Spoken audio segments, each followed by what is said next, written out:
The moments that I get to sit at the bedside with the family, those moments are precious to me and they're very real. And I think that rawness of life is what I enjoy the most.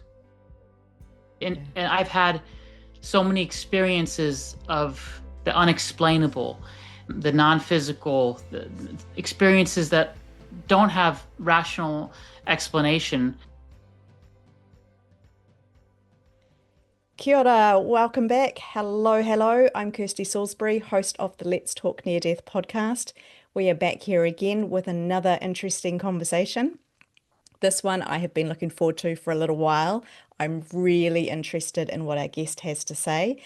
Our guest today is Dr. Adam Rizvi. He's a critical care physician. He has spent a lot of his life on the bedside of people who are right on that brink of death, life, transition, call it what you want. He has worked in the ICU and he's been on his own spiritual journey.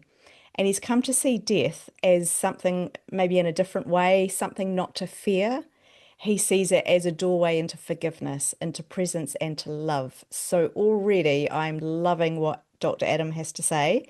He has his book, which is Love Does Not Know Death, and he gently brings those worlds together, blending real bedside experience along with this non-dual teachings about how we can connect, be one. He's all about all of the beautiful topics that we talk here on the Let's Talk Near Death podcast. So, Dr. Adam Rizvi, welcome along. I'm excited for our conversation. Me too. Me too. Anytime I get a chance to talk about this material, fills my heart up. I love it. And Yeah, thank you I for love having that. me here. Oh, you're so welcome. So welcome. I know what you mean, though. It's like I kind of just light up. People know when they've tapped into something because it's like I go at a different gear. Yeah. Yeah, and I can already feel that for today. So that's cool. So how did you get into the work that you're doing? How did you get to spend so much time in a spiritual world, but also with people right on their deathbed? Yeah, it's interesting. I did not plan for it, but I guess most of life isn't planned. I feel like so many people say that. This isn't where I was going with life, but Yeah. yeah. Well, interestingly, I was into spirituality and comparative religion from the get-go, from high school and college onward. That was actually my interest and my drive. My spiritual journey had started quite early on. My mom raised me to appreciate the Catholic tradition. My father raised me to appreciate the Muslim tradition. And I did my own exploration into Buddhism and Hinduism and meditation. So all of that brought me to a yearning, sort of a seeking, like I think we all do in college when we're young, in our late teens and early 20s, to get to the core of the meaning of life. Um, I recall I wanted to be a comparative religion professor in college, and my father very strongly said no. And he wanted me to be a doctor, and I think he saw something in me, and he knew that I was also interested in the sciences. So with a lot of pushing, and after about a year of me rebelling and being a barista at Starbucks, he convinced me, and I ended up going into medical school. But the interesting thing is, I went into medical school already with a mindset that there's more to who we are than just this biochemical bag of bones. There's more to us than this. There has to be. And, Yeah. and I've had so many experiences of, shall we say, the unexplainable, the non-physical, the experiences that don't have rational explanation. And going into medical school with those experiences, I kind of felt like I was going into the belly of the beast in a way, like going into a paradigm that did not see the world the way I did. But I did it nevertheless, and I did it because I wanted to help patients and help people. And after training in neurology, training in critical care, I found myself in the ICU, and that was or has been my predominant place. And the interesting thing is, after all those years of training, I find that the medicine and the biochemistry is the least interesting thing of my job. The most interesting thing is the moments that I get to sit at the bedside with the family, feeling despair and grief and fear and sadness and hope and all of that mixed together with their loved one who is fighting a disease and may not make it sometimes. Those moments are precious to me and they're very real. And I think that rawness of life is what I enjoy the most. Wow, there's a lot in that already, Adam. I feel like you're talking about the medical profession, but you're talking about supporting the families, being there, being aware of who we are. You talked about this bag of bones and how we're so much more than that. The experiences that you had, which were bigger than who we are, I can't remember the words that you used for that. Hmm. Were they before you started doing your practice or since Yeah. becoming a doctor? I think my first, um, I would say, really profound experiences, you could call them spiritual experiences or mystical experiences, really started in my teens, late teens, and in my 20s, I had a whole slew of very fascinating experiences, both in meditation as well as in dreams. And I had a whole slew of out of body experiences where I Mm. had I recall one experience, one of my first ones, um, actually experiencing coming out of the physical body and sort of floating on the ceiling and looking at my physical body curled up under the bed sheets in the position that I was just in, not moments before. And I mean, that's just scratching the surface of the different experiences that I've had. But well before medical school, I had this experiential knowing that we are more than the physical body. It was so deep, it's of a knowing that I kind of went into medicine with that. But really quickly, I realized that the vast majority of my colleagues did not see themselves that way. Mm. For them, all we were was a complex machine that could be fixed with medications and surgery, or sometimes not fixed at all, and then the machine would die. And that was it. And that was the end of life and nothing afterwards, the end of existence. And that never sat well with me. And it's not, I should say, it's not anyone's fault. It's sort of the way Western medicine evolved. Mm. It's Mm. within that paradigm. But I'm just offering my perspective that I had so many experiences that led me to believe otherwise. And I don't even like the word belief because it was such a profound experience. It's not really a belief anymore. It's sort of a knowing that Yeah, there's goes more. beyond belief, Yeah, right? belief. Yeah, Literally. beyond belief. Yeah. Yep. Yeah. Oh, I Yeah. love it. I'm curious to know because I hear what you're saying about people, especially in medical professions, feeling like you treat something, that's it, and then you said the machine breaks and we're done. I feel like this is changing a little bit where medical professionals are becoming a lot more aware of near-death experiences, spiritual experiences, the potential for life after death. And I think some of these bedside conversations are really starting to open this up. So, would you agree with that? Do you feel like it's becoming more considered in the medical field of we are Oh more yeah. than just this body?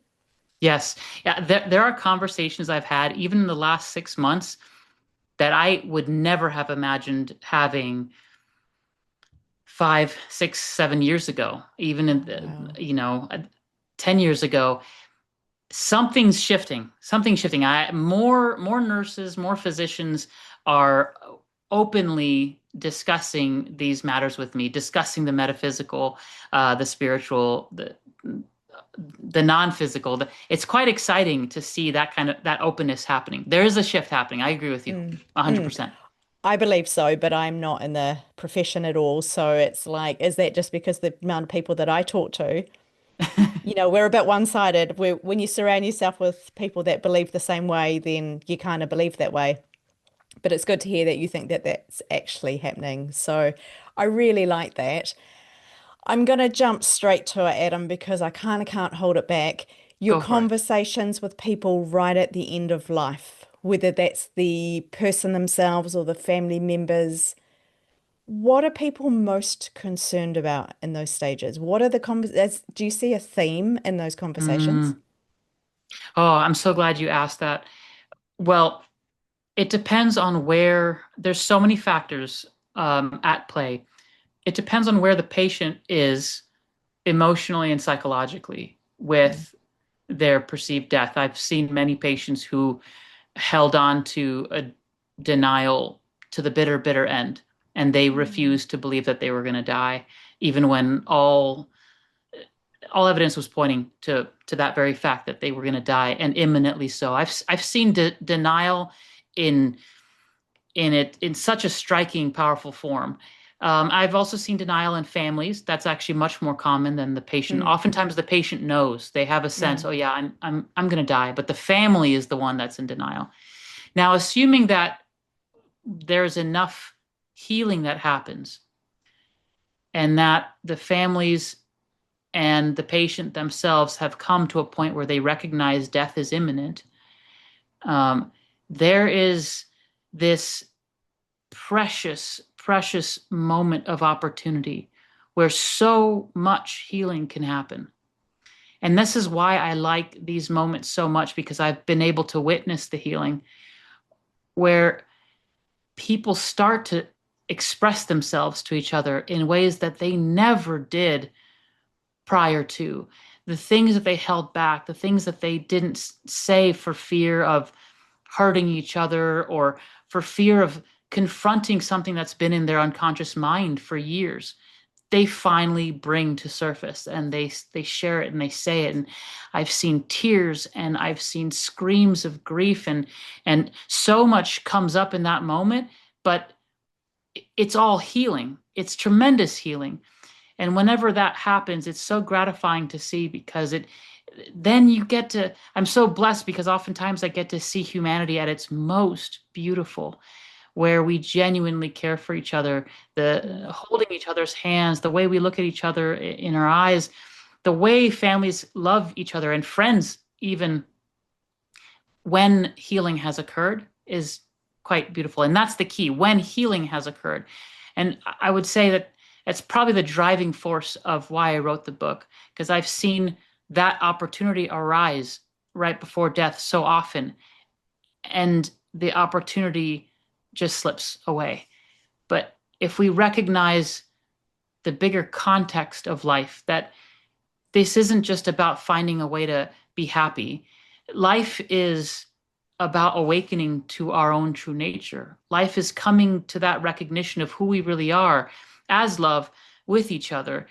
And the journey of getting there is a journey of healing. And it's so funny that I feel like, as a physician, you would say, okay, the work that we do on a day-to-day basis is healing, but there's different kinds of healing. And mm, I feel like when you're about to die, it's that kind of healing that I think matters the most.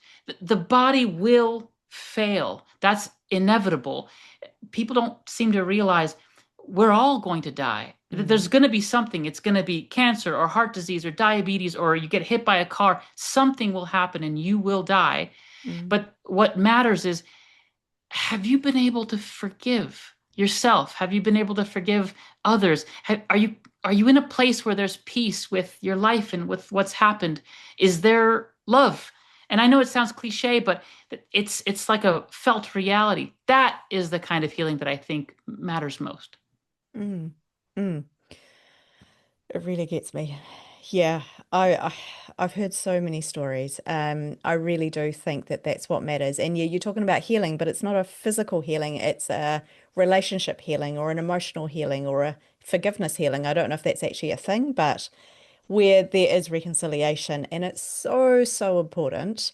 You mentioned at one point you've seen everything and that you've seen people who are in denial right to the bitter end.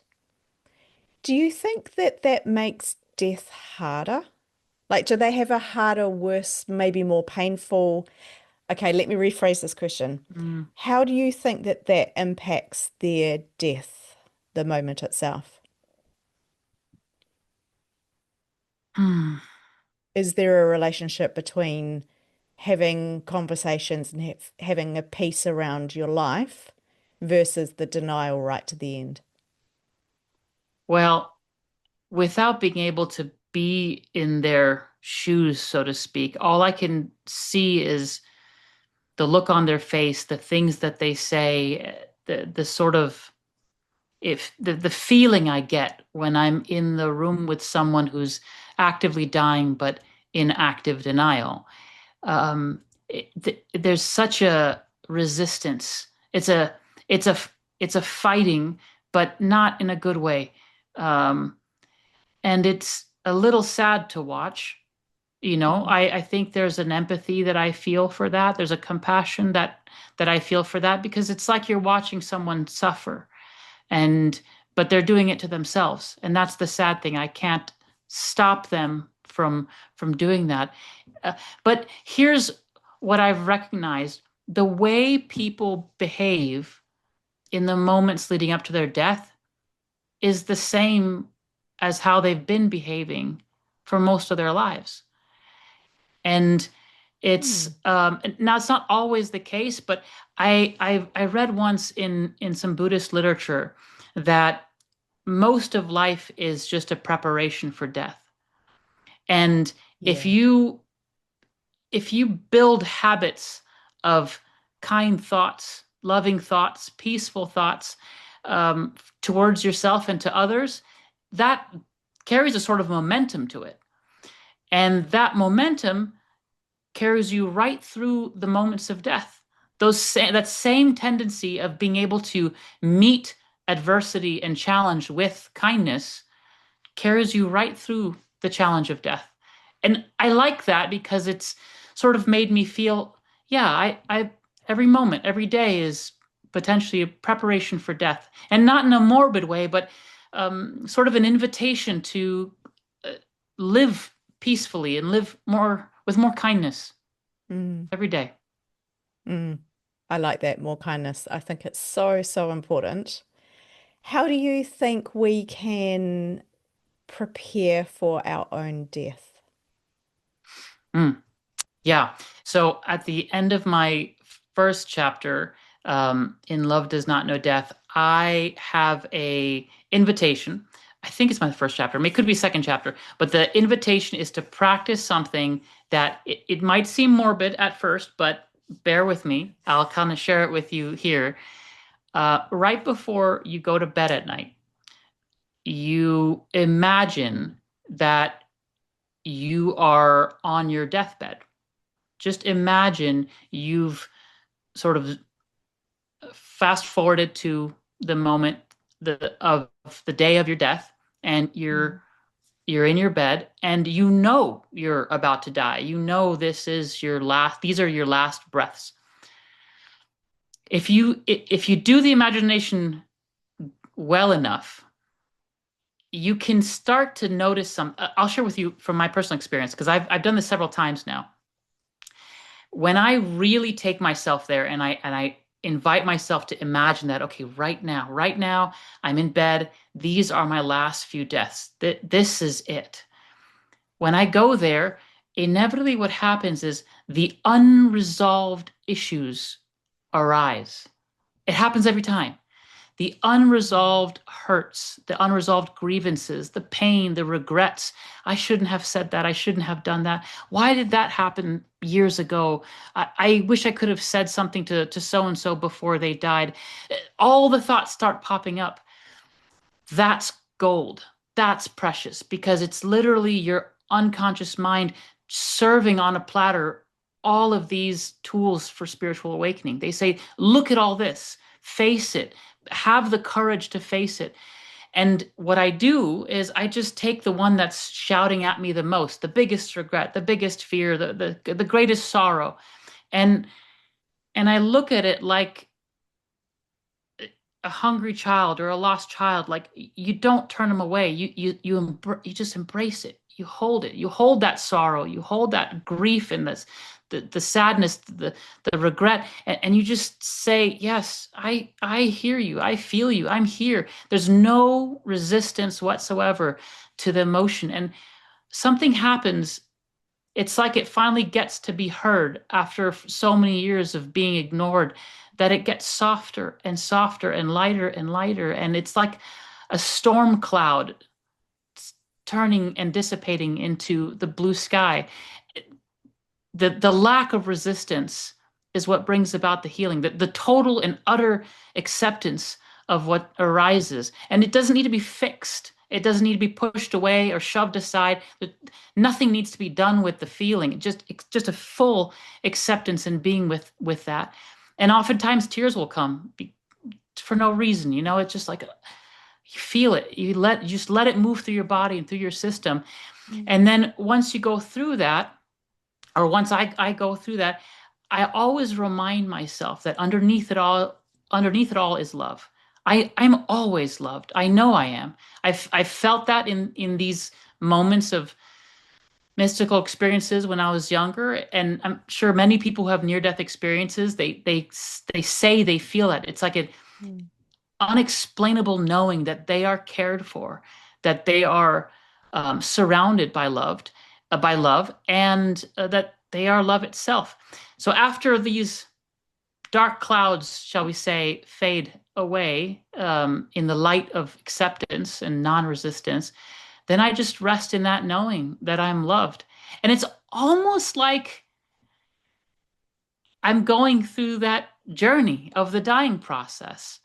And I get carried to the place where I know I'm unconditionally cared for and loved. And then I go to sleep, allowing myself to know that all is well. And there's a tremendous lightness that I feel when I go to sleep that way. And I would like to think that when the moment comes for this body's death, the same sort of lightness of being will be there as well, because I've had the courage to face all of that darkness in the past. Yeah. Oh, wow. I can only imagine. My brain goes, oh, I wonder what kind of dreams you're going to have after doing that. Yeah. This is where my brain's at. I love that you talked about how you don't need to fix anything. You're not doing this to fix something. That would Yeah. be quite important for me, I think. And for myself, working with people who are at end of life, often there is regret. Often there is, like you were saying, why did I do that? I wish I could change it, or I wish I could have a conversation before so and so died or passed on, whatever you want to call it. Um, this is a really good way to resolve some of that, isn't it? Let it Yeah, I go got it. and yeah, I wanted to share with you. It just popped into my brain. I've shared this in the past to some people, but it always comes back to me because it left such a strong impression. When I was in Arizona, um, I took care of a man who was dying, and I can't recall exactly what led to his death or what disease he had, but he knew he was dying and he had a few days left. And I remember sitting with him and asking him, like, how do you feel about this? How are you doing? And he was very honest with me. He kind of shared with me probably things he I don't think was allowed to share, but he had been involved with the Manhattan Project. If you're aware of that, this is the Manhattan Project. Manhattan Project was a super secret um, project where the United States built the atom bomb. And it was people who worked in that were not allowed to say what they did at all. And they had to go to their grave before they admitted to being involved in this. And so here he was, I guess it was a deathbed confessional, sharing this. The people he met, the things he saw, the things he did, I mean, you could argue he lived a full life. Any one of those things that he did that he was sharing with me could have left him with a feeling of pride, like I lived a life that was yeah, meaningful. But he said none of that mattered to him. He said his wife had died like 5 or 10 years before. And he said all throughout his career, while he was working on this project, he would do anything to go back, drop the project, and just spend more dinners with his wife at home. Oh, oh, that really gets me. And yeah, Oh, yeah, I felt that too. And that's when I got it. I was like, that is what matters.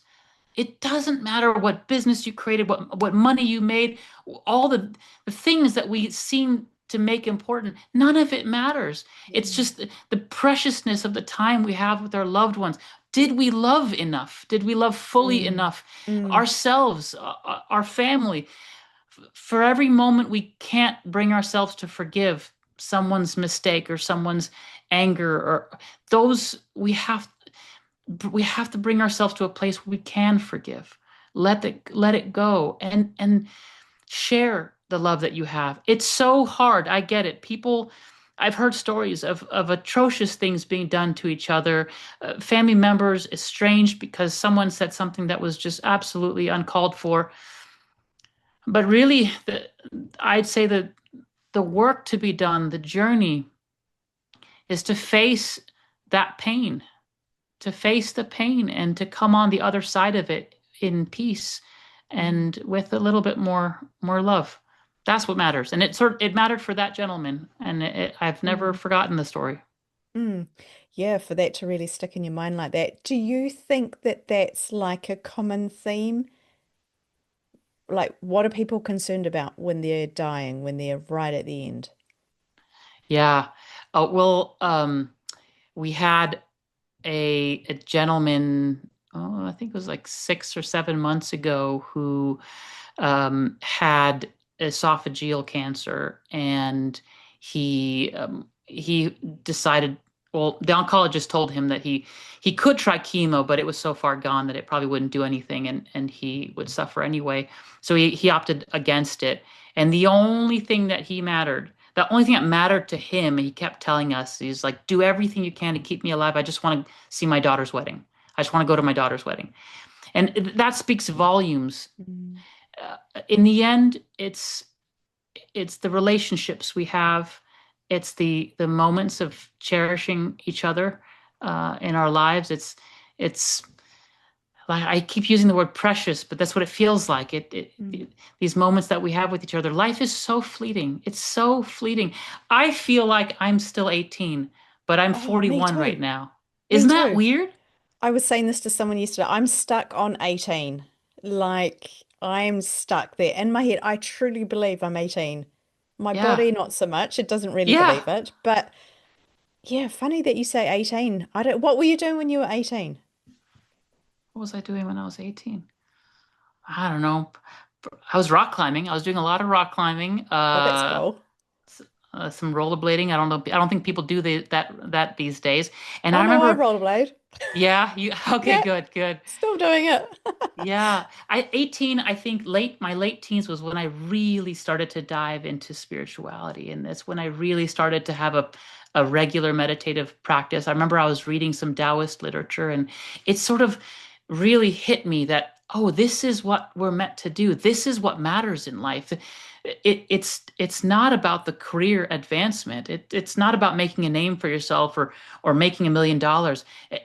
None of that matters. And I've seen it so often at the deathbed. I wish I could tell these YouTubers and influencers, like, the fame and the money does Mm, not matter.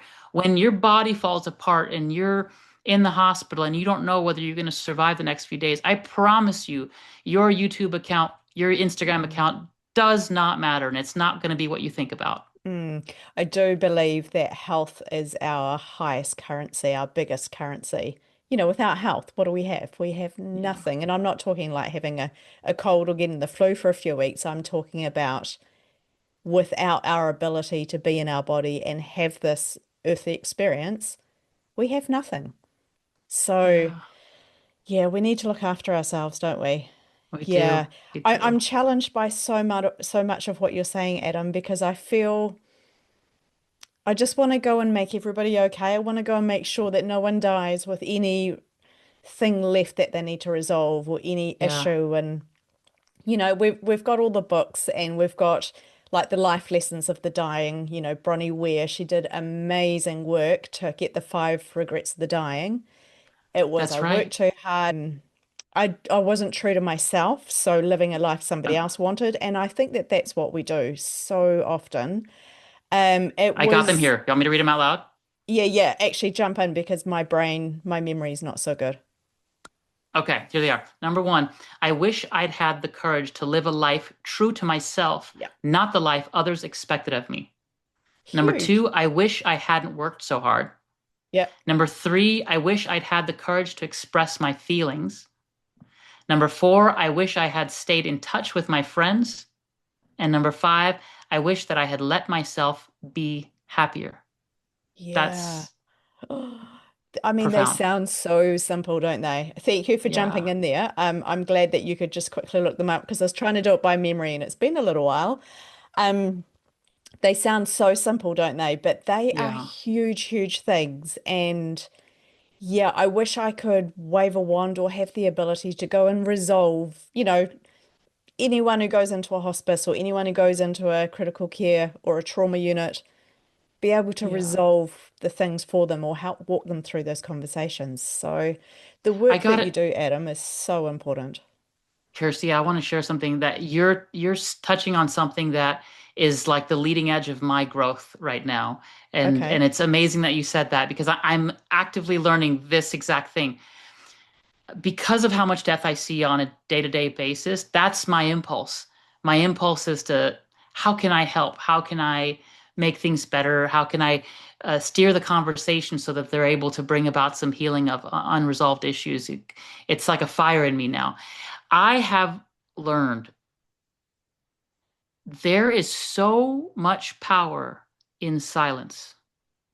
Mm. And I don't quite know how this works or why or what the magic is behind it. And I feel like I'm slowly exploring it, but I have found that family members or patients who seem like they are in an active place of psychological suffering, like regret or denial, or some form of that, like resistance. We'll just put like in general Mm. resistance. They're resisting the dying process. Um, Sometimes I'll try to initiate a conversation if they seem open to exploring what needs to be healed. That usually doesn't go where I want it to go.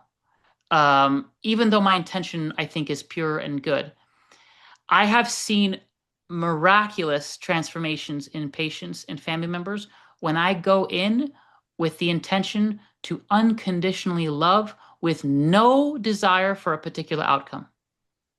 Mm. With no desire for an outcome. I go into that room, ICU room, and I say, I'm going to love this person. They don't have to know it. It's just going to be right here in my heart. And I do not care. There's no need on my end for them to be healed or to come to terms with their death. I'm just going to love them. No desire for the outcome. And I sit there and I find when I go in fully with that intention, I talk very little. There's a lot of listening, a lot of nodding my head, a lot of silence, just being present with them. And and maybe it's because the vacuum of silence sort of calls forth something. I don't quite know the mechanics of how that happens, but all I know is the quieter I am, the more still I am, the more loving unconditionally I am, the more transformation I see in patients and families. And so that's been my leading edge is every time I have these conversations with family members, I find myself over the years saying less and less and less and loving more and more and more. Mm. Wow, that's really, really powerful. That is super powerful. How do you juggle, this is a very practical thought that I had. How do you juggle the need of being their physician and being someone who can sit there and create the silence and sit in the silence? It's interesting. I've never really seen it as two things that need to be reconciled. It sort of Okay. feels like mm, like it's just part of the job being a doctor. I think most doctors will recognize that, um, like for example, when the first meeting that you have with a good doctor, you sit down and the doctor says, "What's going on? Tell me." And what they're doing is, assuming that they're a genuine and a kind doctor, they are creating a space of silence and stillness, and an opening for you to share what your journey's been. Oh, this pain started 5 days ago and it's getting worse and I can't deal with it, and et cetera, if the doctor jumps in too quickly with another question or cuts you off, the full story doesn't get told.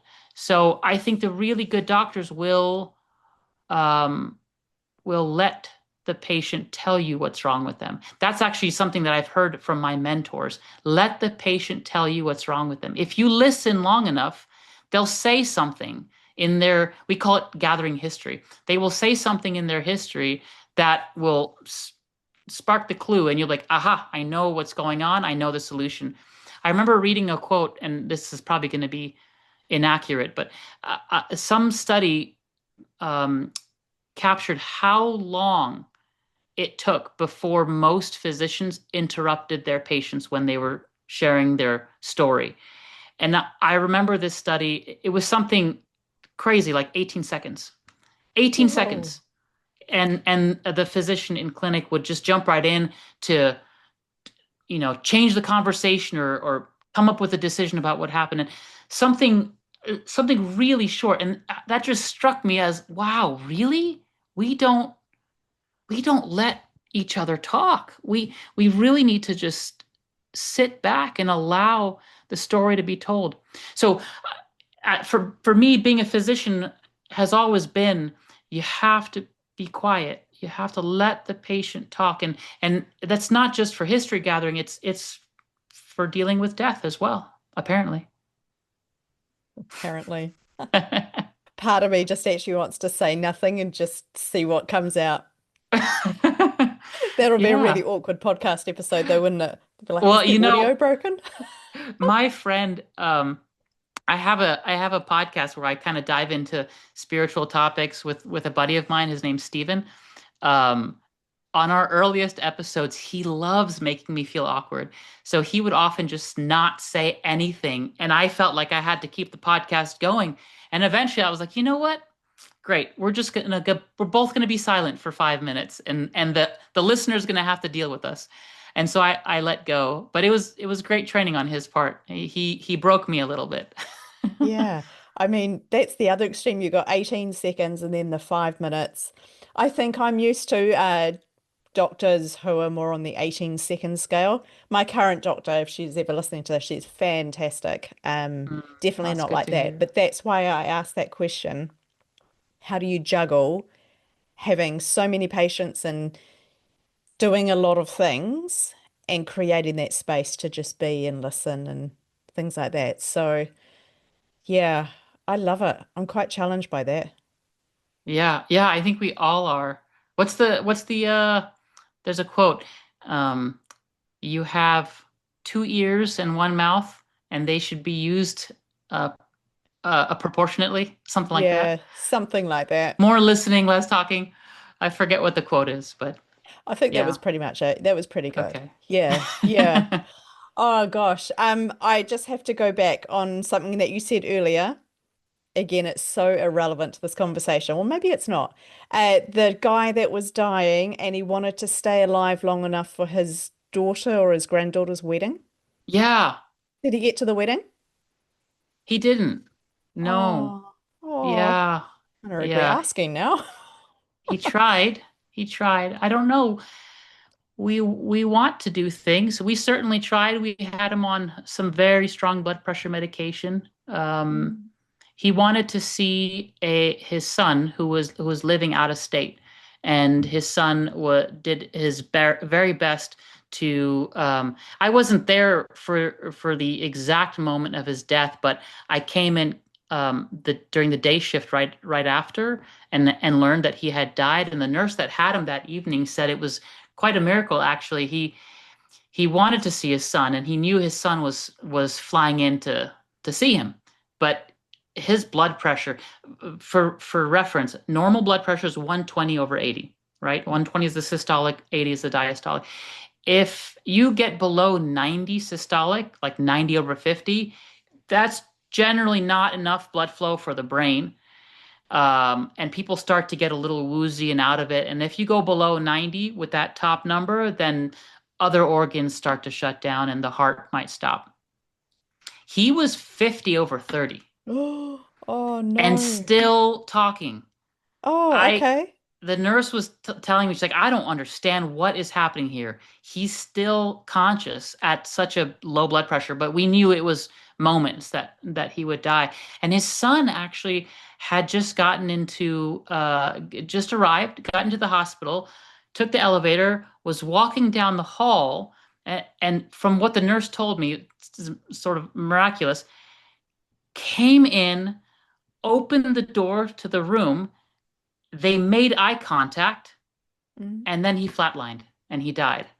It's like he just needed to see his son 1 second, and then his heart stopped. Yeah. And Oh, it's just so it's beautiful. I like to think that that's he was holding on, and he just needed to make that eye contact. And in that moment, maybe there's a I love you, that some connection that occurred there, yeah. and then he felt free to go. Yeah. Oh, yeah, it's beautiful. I think the reason I wanted to know about the guy waiting for the wedding as well was a question I love to ask people is, do you think we have any control in our death? You hear of Oh, people holding off, like exactly that story, yeah, waiting for the yeah. family member to arrive or waiting till the day after Christmas to die, not Christmas Day, Hmm. because Hmm. for whatever reason, which brings me back to, do we have any kind of control or ability to shape our death? I I don't know, because this sort of goes into sort of is life scripted? Do we have free will? Yeah. It goes into metaphysical territory. I'll tell you, because I don't know anything about that, but I will tell you I've had um, I have had odd things happen. I've had patients whose family have been with them. Like this one woman who was Hispanic, Latina, and she had like 20 people around her. You know, they have really large Mm. families, and she was actively passing. She was already in hospice, inpatient hospice. It was the middle of the night. I was on a night shift, and most of that large family had gone home to rest, and there was maybe like four or five left. It was 2 or 3 in the morning, and I was outside of the room talking with the nurse, and the family members, they all decided just for a 5 minute break to go grab a Coke from like a vending machine. Super Yeah. short. Yeah. They walk out, and we're like, yeah, sure, go grab a Coke. We'll be right here. They go out. A minute later, their mom dies. Uh-huh. And then it's like, and I've seen that happen so often, where it's like the person dying is waits for the moment where they're alone, and then they go. Yeah. And I've seen the reverse, like this gentleman with this esophageal cancer, where they hold on until someone that they're waiting for arrives. So it makes me feel like there's some degree of control, but I'm just guessing. I don't know. I'm not Yeah. sure exactly. Fair enough. None of us actually know, which is why I love all these conversations. And I love it when we disagree. I have heard countless stories, exactly what you're saying. The word story just me feels a little bit like accounts is better because stories feels a bit made up. I've Ah, heard yeah, multiple accounts of people where, yeah, they just slip off to get a coffee or something, and that's the moment the person chooses to leave, to die. yeah, Or, yeah, they wait for someone to arrive. So that's made me think, have we got any control in it? Who knows? I don't know. I'd like to think that some of these conversations create a better death, a good death. yeah, yeah. I think that there is I have seen patients face death with serenity and courage and power and peace. And those patients are so inspiring. And when I see them do that, I know it's possible. And I just hope I can do the same. And to the extent that I'm able to facilitate something similar in another, I'd love to do it. And often that means I, like I said, I do less, talk less, and love more. That's often my lesson. Oh my goodness. I need to create that and put it on my phone or something as my background screen. Do less, talk less, love more. Hey, that's pretty good. Oh my goodness, that is so good. That, yeah, I mean, that's the basis of everything, I think. Yeah, Loving more. The talking yeah. one's quite hard, isn't it? Actually, doing less is quite hard as well.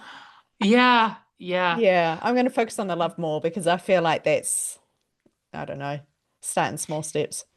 There's something that I've had moments in my own personal journey where um sort of a peace comes over me and just out of the blue, and I notice that Adam, this character, will keep going about his business. He'll still go to work, he'll still see patients, he'll come home to his wife and do some cooking and whatnot. And it's like the role continues to be played, but there's no one doing it, if that makes sense. It just happens. It unfolds. And I feel like it's um uh, life can be like that, where it unfolds exactly the way it's supposed to, as it needs to. There's no forcing that needs to happen. There's no shoving life into a design and a picture that you want it to be. It's much more of um, an allowing posture to life. I've felt myself learning to be that way, not only with my patients, but with my life in general. Just step back a little bit and allow life to blossom. Mm, mm. I've talked with people before who talk about how serious we take this life. And I think I'm guilty for that. Despite everything, I love a laugh and I'm a little bit silly and I think I'm 18, but I can take life quite seriously as well. And the same, the opposite side of that. I've talked with people who challenge me. They're like, we're here, just, some people's life purpose is just to have fun, just to be here Mm, and experience fun within a physical body. And I kind wow, of love that. I think we take this life really seriously. I And I agree think with it you. is serious. It's serious business. Mm, But at the end of the day, nothing really matters. yeah, yeah, I don't know. I haven't worked it yeah. out. No, I really appreciate you saying that.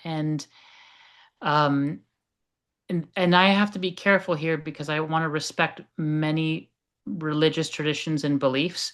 Um, where, for example, my mother's actually both my grandma, both my grandparents of both sides, the Muslim side and the Catholic side, there's this strong judgmental view of the afterlife where the things you do when you're alive, you will be judged for.